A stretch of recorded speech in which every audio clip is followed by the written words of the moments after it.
درود سلاطین. میدونم خیلی دیر اومدم، امیدوارم که حالتون خوب باشه و منو عفو کنید. دشنام‌آباد چرا نساختی؟ سوالی که مدام از خودم میپرسم، چون کسی دیگه اصلا براش مهم نیست که بپرسه.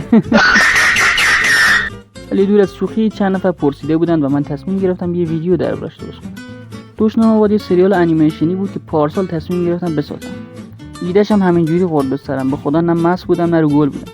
قسمت اولو که آپلود کردم ماتریکسو اومد گفت پشمو ماجی چه باحاله، چقدر خفنه، در حد کارهای کارتون نتورکه. البته اینو دروغ گفتم، ولی گفت آره خیلی باحاله. پیشنهاد داد که بیا با هم بسازیم، حرفه‌ای کنیم کارو و مشتی بدیم بالا. حس ناچ بودم بهم دست داده بود که ماینکرافت رو به مجانگ برو. منم گفتم اوف عجب افتخاری، بزن بریم. قرار بود شروع کنیم که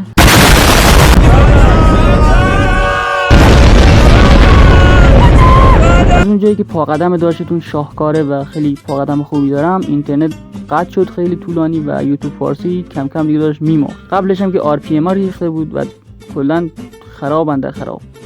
به جای رسیده بودم که توی روبیکا داشتم فرید کنزو رو میدیدم.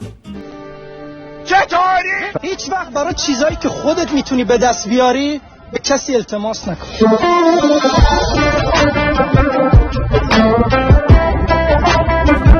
خدا رو شکر اینترنت برگشت، ولی واقعا دیر برگشت، چون قرار بود کار قوی بدیم بیرون نمی‌سرپید و گفتیم چه کاریه، واسطیم ببینیم چی میشه. و الان واسطیم ببینیم چی میشه. ولی اینم منطقی نیست که کانالم مثل مغز بعضیا خالی بمونه، باید بالاخره یه جوری پرش کرد. و اینجا بود که من تصمیم گرفتم یه اسپیناف از دشنام‌آباد بسازم. داداش کیو دیدی از سریالی که هنوز ساخته نشده اسپیناف بسازه؟ کسخلی؟ من میدونم یه استثناء باشم مگه نه؟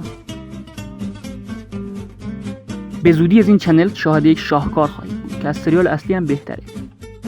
فعلا خداحافظ.